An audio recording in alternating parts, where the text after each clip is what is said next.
একটা শান্ত গ্রাম, পুকুরের ধারে নিস্তব্ধ সন্ধ্যা। কিন্তু এই পুকুর নিয়ে গায়ের মানুষজন ভয় পায়।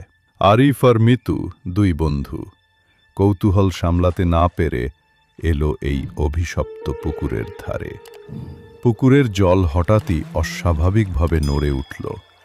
ভেতর থেকে লাল আভা দেখা গেল।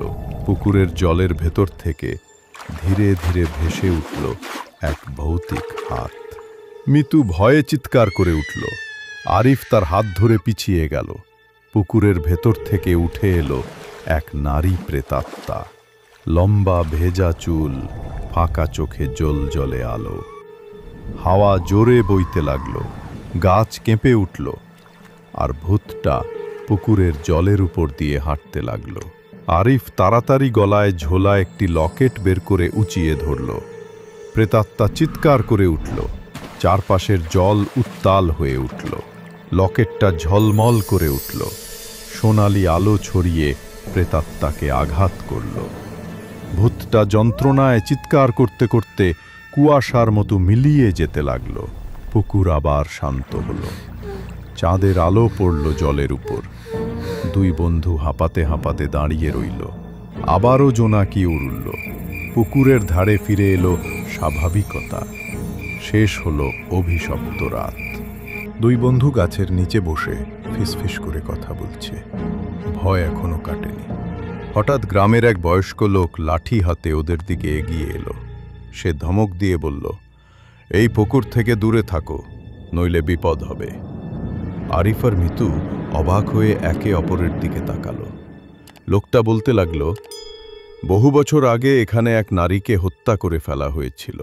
তার আত্মাই পুকুরে ঘুরে বেড়ায়। কথা শেষ হতেই আবার পুকুরে কুয়াশা জমল। ভেতরে অস্পষ্ট এক ছায়া দেখা গেল।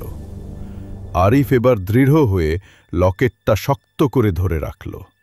ভূতটা আবার দেখা দিল, আগের চেয়েও ভয়ঙ্কর রূপে ওদের দিকে ধেয়ে আসছে। মিতু কেঁদে উঠল। আরিফের হাত শক্ত করে ধরল। আরিফ আবার লকেট তুলল। এবার আগের চেয়েও উজ্জ্বল হয়ে উঠল। ভূতটা আলো থেকে পিছিয়ে যেতে লাগল। ভয়ঙ্কর চিৎকারে গ্রাম কেঁপে উঠল। এবার গ্রামের আরো কয়েকজন লোক ছুটে এলো। অবিশ্বাস নিয়ে তাকিয়ে রইল। প্রেতাত্মা হঠাৎ ভয়ঙ্কর গর্জন করে উঠল। চারপাশে জল ছিটকে পড়তে লাগল। আকাশ লালচে হয়ে গেল। আরিফ চোখ বন্ধ করে প্রার্থনা করতে লাগল। তার চারপাশে সোনালি আভা ছড়িয়ে পড়ল। ভূতটা আলোয় টলতে টলতে ভেঙে পড়তে লাগল। তার দেহ আলোর মধ্যে ফেটে যাচ্ছিল। অবশেষে প্রেতাত্মা কুয়াশায় মিলিয়ে গেল। শেষ মুহূর্তে তার মুখে শান্তির ছাপ ফুটে উঠল। পুকুর আবার শান্ত হল। চাঁদের আলোয় জলের উপর ঝিলিক ফুটল। আকাশে তারা জ্বলে উঠল। গ্রামের মানুষজন মাথা নুইয়ে দিল। কেউ কেউ স্বস্তির অশ্রু ফেলে কেঁদে উঠল। আরিফ আর মিতু হাঁপাতে হাঁপাতে হাঁপাতে হাঁপাতে হাসল। ভয় কাটলেও শরীরে ক্লান্তি ছেয়ে গেল। অভিশপ্ত পুকুরের ভয়াল রাত শেষ হল।